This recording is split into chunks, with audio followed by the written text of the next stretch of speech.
Salom, hayotini tubdan o'zgartirmoqchi va muvaffaqiyat prinsiplarini o'rganib, ilm qidirayotgan tinglovchim.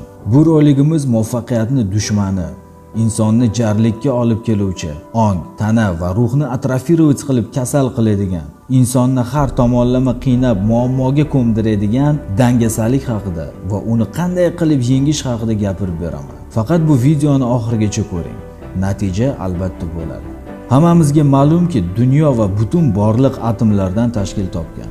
Atomlar esa energiyadan tashkil topadi va energiya hamma narsani harakatga keltiruvchi manba. Energiya o'ta muhim kuch hisoblanib, har qanday tirik organizmga, shu jumladan biz va sizni fiziologik harakatimizni va umuman yashash jarayonimizni ta'minlaydigan vazifaga ega bo'lgan ko'zga ko'rinmas kuchdir. Shuningdek, energiya o'z zaxirasiga ega bo'lib, bizning psixologik va emotsional holatimizga bog'langan holda o'z kuchini sarflaydi. Inson o'sha sutkalik normasi tugamaguncha yoqilgan bo'lib harakatni davom etadi. Lekin insonlar u berilgan energiyadan to'g'ri foydalanmasdan noto'g'ri keraksiz yo'nalishlarga sarflaydilar. Oqibatda asosiy maqsadi qolib ketadi.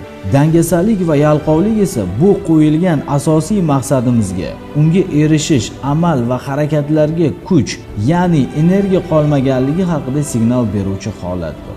Kuch qolmasa sizga hech narsa yoqmaydi, xohish ham bo'lmaydi. Bugungi qilinishi kerak bo'lgan rejalaringizni boshqa kunga qoldirasiz. Harakatsiz o'tirasiz va xayolingizda siz dam olyapsiz. Lekin bilasiz, bu unaqa emas.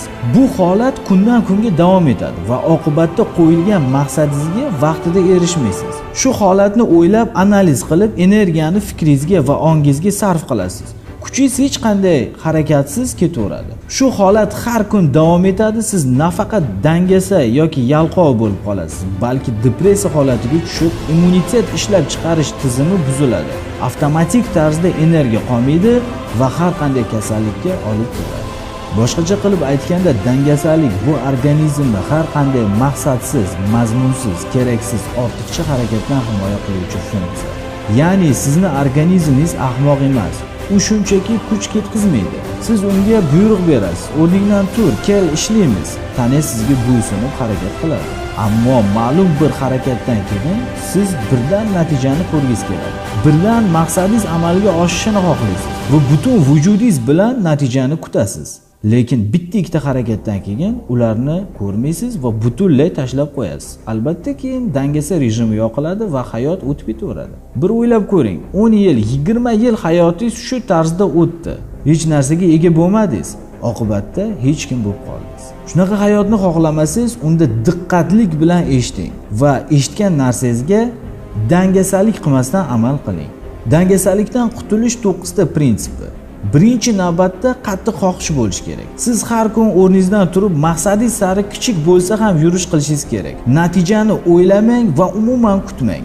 Ikkinchidan, har qanday harakatni rejalashtiring va unga rioya qiling. Misol uchun siz kitob o'qimoqchisiz yoki sport bilan shug'ullanmoqchisiz.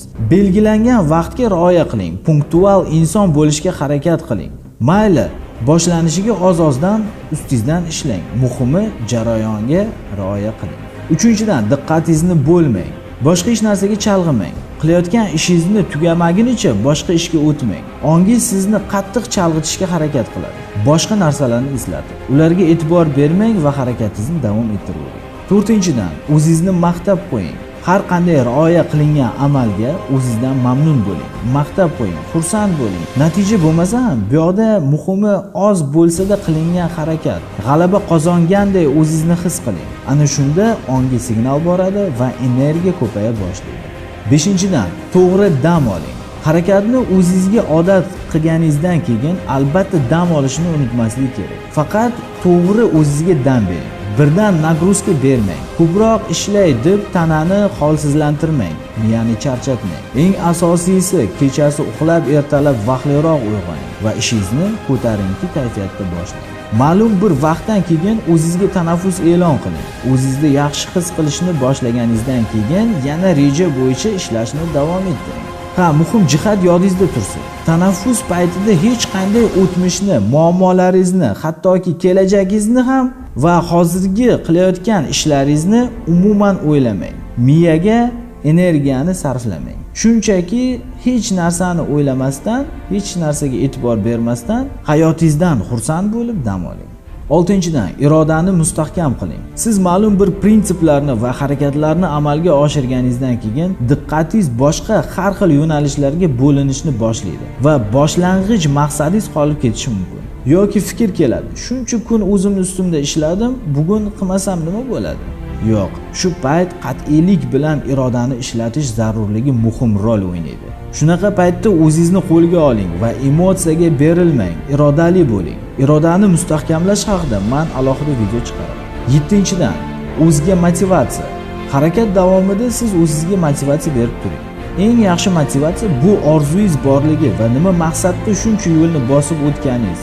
Chiroyli va yorqin kelajak sizni kutayotganini yodga solishdir. Motivatsiya haqida ko'p gaplashganmiz. Asosiy siz bilishingiz kerak bo'lgan narsa bu qo'shimcha energiya va kuch bag'ishlaydigan dvigatel va hayotingizni A punktdan B punktgacha olib boradigan xaritadir. U qanchalik uzoq bo'lishi va davom etishi faqatgina o'zingizga bog'liq.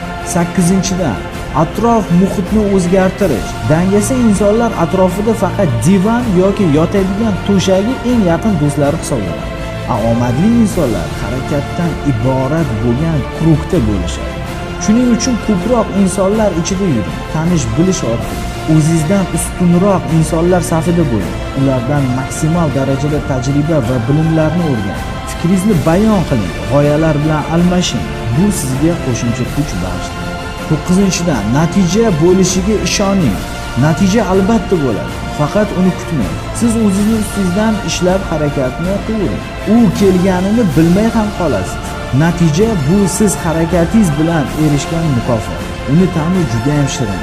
Dangasalar uni juda ham xohlashadi, lekin harakatsiz va qiyinchiliksiz erishmoqchi bo'lishadi. Natija ularni faqatgina fantaziyasida ro'y beradi va oqibatda real hayotida ko'rmaganidan keyin battar chuqurlikka olib kirishadi va kundan kunga o'ziga bo'lgan ishonchini butunlay yo'qotadilar. Mana shu 9 ta oson prinsipga rioya qilsangiz, erinchoqlik sizni tark etadi va sekin-sekin o'zingizni kerakli shaxs deb his qila boshlaysiz. Hali aytganimdek, hamma narsa o'zingizga bog'liq. Ongingizni, kayfiyatingizni boshqarishingizga bog'liq. Dangasalikni insonni o'zi hayotiga olib keladi va insonni o'zi yo'qotadi. Men ishonaman aziz tinglovchim, siz hayotingizni o'zgartirmoqchisiz. Siz harakatdasiz. Siz yangi bilimlarga ochiqsiz va dangasalikni tark etmoqchisiz. Men ishonaman sizga qo'lingizdan keladi bu narsa. Chunki biz insonmiz. Insonning xohishi bo'lsa, tog'ni chappa qilishga ham kuchi yetadi. Agar sizga bu gaplar ta'sir qilmagan bo'lsa yoki ahvolingiz jiddiy bo'lib, dangasaligingiz yuqori darajada bo'lsa, shoshilmang. Unda siz uchun oxirgi qirolim bor. Sizga bir video tayyorladim. Shundan keyin umid qilaman sizda harakat boshlanadi va o'zingizni ustingizdan ishlashni boshlaysiz. Marhamat, tomosha qiling. Men nochorman, chaqqonmasman, kattaman, kichkinaman, ochman, boshim og'riyapti, yomg'ir yog'yapti, itim kasal, qo'limdan kelmaydi, holim tang, terlayman, allergiyam bor, semizman, ozg'inman, issiq, tayyormasman, oyog'im og'riyapti, boshim og'riyapti, uyalaman, tez charchayman, qilardim ammo bo'lmayapti. Serialim boshlandi. Dushanba og'ir kun, seshanba, chorshanba xohish yo'q. Boshqa narsa kerak. Dam olgim kelyapti. Keyingi hafta o'xshamasa-chi, svidaniyam bor. Trenerim meni uradi, onam urishadi. Jarohat olsamchi, kech bo'ldi, sovuq. Jag'im og'riyapti, bu xavfli. Velosipedim yo'q, uyquga to'ymadim, qornim og'riyapti. Bu meniki emas. Charchashni xohlamayman, murabbiyim yomon. Meni so'kishini xohlamayman. Og'riqqa chida olmayman. Sport meniki emas, terlamayman. Balki qizaloq narsa topaman. Xalaqit bergim kelmayapti. Balki kerak emasdir. Menga qachon sharoit bo'ladi?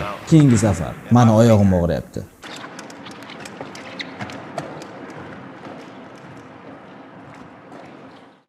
Azizlar, iloji yo'q narsani o'zi yo'q. O'rningizdan turing, o'zgarishni boshlang va hech qachon taslim bo'lmang. Do'stlar, e'tiboringiz uchun rahmat. Like ni bosishni